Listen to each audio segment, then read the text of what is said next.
Guys, it's time for Bill Barr and Donald Trump to take action. The DOJ needs to take action against Antifa and Black Lives Matter and all those associated with those two groups. They're terrorists.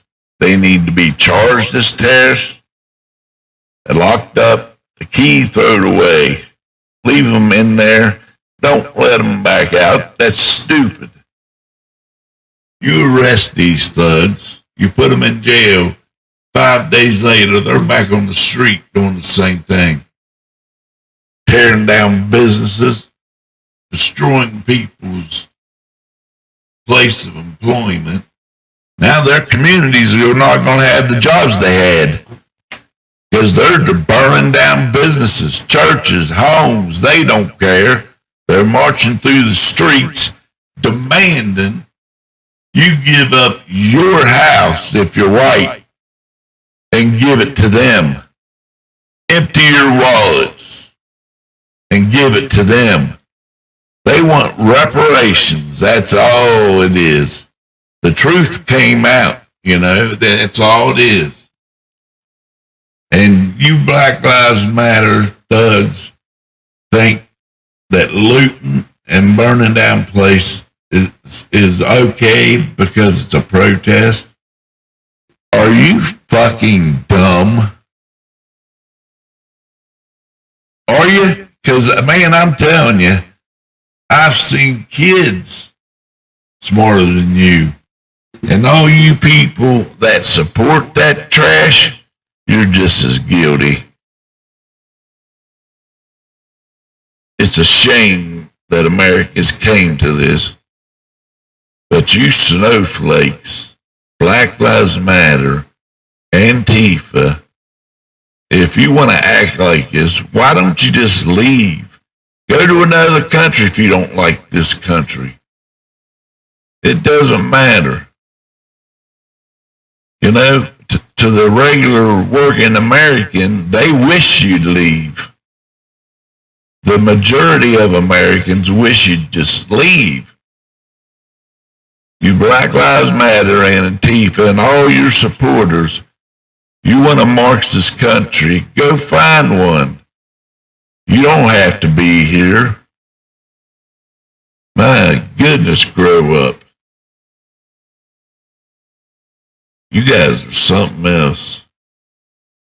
Anyway, I'm going to let you read this article.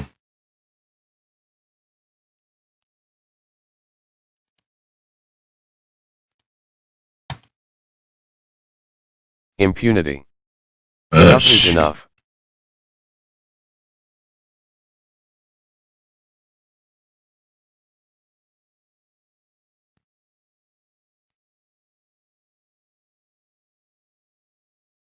Throughout the Jim Crow era, it was common for racist juries in parts of America to look the other way as violent crime.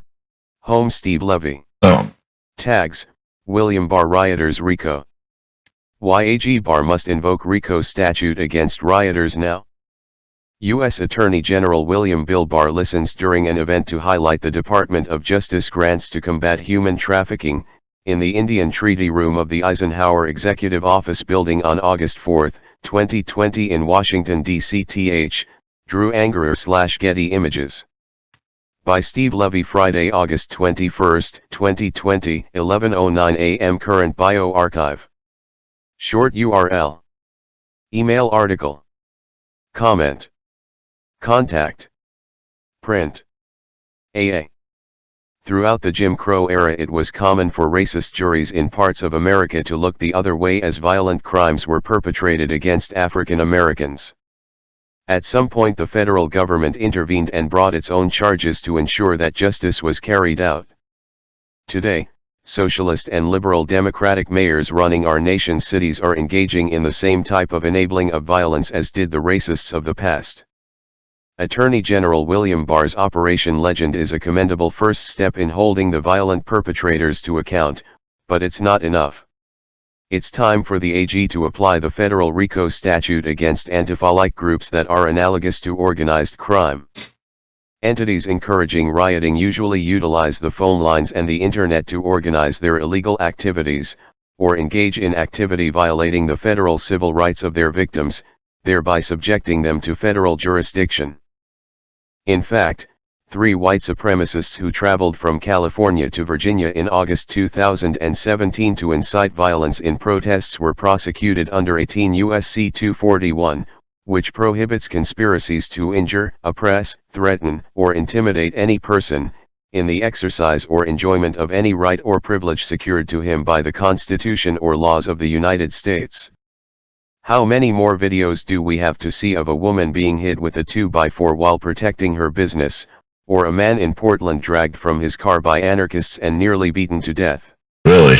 These atrocities are happening for one simple reason: the rioters truly believe they can get away with it. The liberal mayor in Seattle condones a violent illegal takeover of 7 city blocks as a reversion to the splendid summer love era of the radical 60s. The mayor of Minneapolis tells police to stand down, allowing the mob to burn down a police station.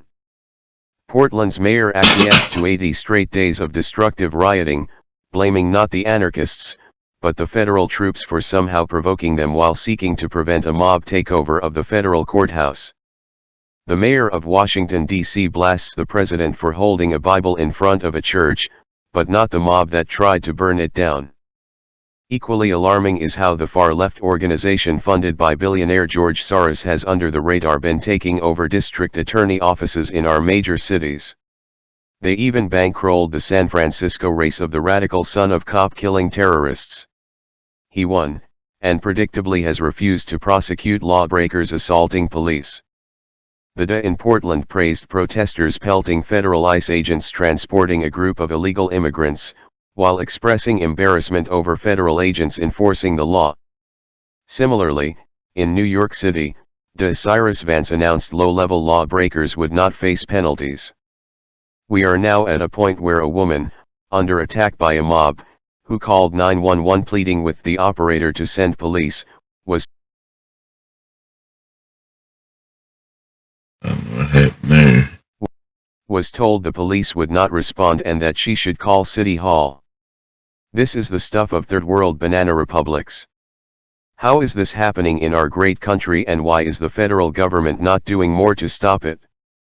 The president has talked tough about stepping in and solving the violence. But instead of just concentrating on bringing in armed federal troops, which he has every right to do, he'd be much better off having the Justice Department infiltrate and crush these criminal enterprises just as the feds routinely did to organized crime, the Klan, or the MS-13 gang through federal prosecutions. It's somewhat of an oxymoron, but these anarchists are actually quite organized, especially in the nation's northwest. These are the same type of interconnected, well-funded groups that regularly appear annually to break windows during the gatherings of the G7 leaders. They are globalists who oppose borders and capitalism. The George Floyd murder gave them the impetus to morph into what were legitimate peaceful protest and to eventually hijack them.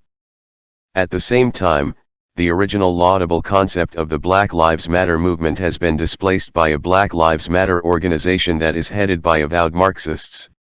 The treasurer of a group they affiliate with to raise funds is a convicted terrorist. A Black Lives Matter leader last week promoted and justified looting as being a legitimate form of reparations. While most BLM protesters continue to act peacefully, these radical elements can't be ignored. State prosecutors didn't crack the mafia, the feds did. When the feds got serious about undermining the mob, they implemented the RICO statute, which gave them wider surveillance authority coupled with very strict sentencing guidelines. MS-13 is on the run not because of local prosecution, but because the feds came in and swayed underlings to flip on their superiors. What are we waiting for? We have the perpetrators of many of these crimes on video. The civil rights of the victims have been violated. Many of these attacks have been racially motivated. The liberal media will attack Barr no matter what he does. Ignore them. Start going after these violent criminal enterprises as the organized crime entities that they are. Let's apply the RICO statute to break up Antifa-type groups so that they can never again pull a man out of his car and beat him unconscious with a sense of impunity. You know, then that's all it is reparations for the Black Lives Matter. They want your money. They want you to empty your wallet, give them your money, and they also want your house, so you better give that to them too, you know.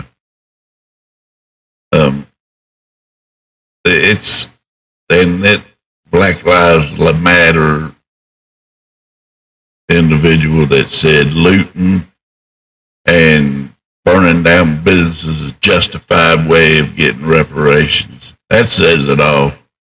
They want money for nothing. They don't want to work. They don't want jobs. They want a Marxist country. They want to take your money because they want to run the government. They want to be the government, the Marxist government.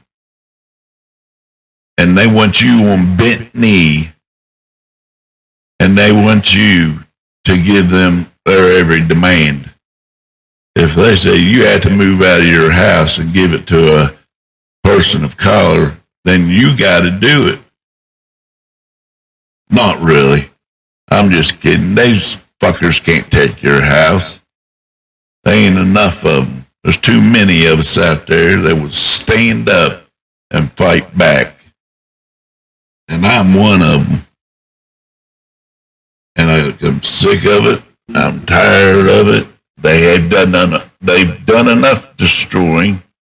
People are without jobs now. They don't have jobs because Black Lives Matter is going, tearing down these businesses, burning them down, looting, taking everything from the business owner. And that's a legitimate way of reparations. First off, we don't owe you nothing, BLM, not a dime. But nobody here today that was a slave owner. And you were never a slave, so how do we owe you money? Don't say because white people are privileged, because that's a bold-faced lie. You have the same rights as us. You have the same opportunity. Hell, look at your football players making millions of dollars. Is that oppression? No, but yet they take a knee. Disgusting. All of them. I refuse to watch football. I used to be a die-hard Redskin fan, but I ain't watching it no more. I ain't gonna watch not one damn game. Basketball, football, baseball, soccer, none of it. Because they're all a bunch of BLM supporting assholes. Shut them down, folks. Shut them down. Bill Barr, do your thing. Lock these criminal terrorists up and their supporters. Have a good day, folks.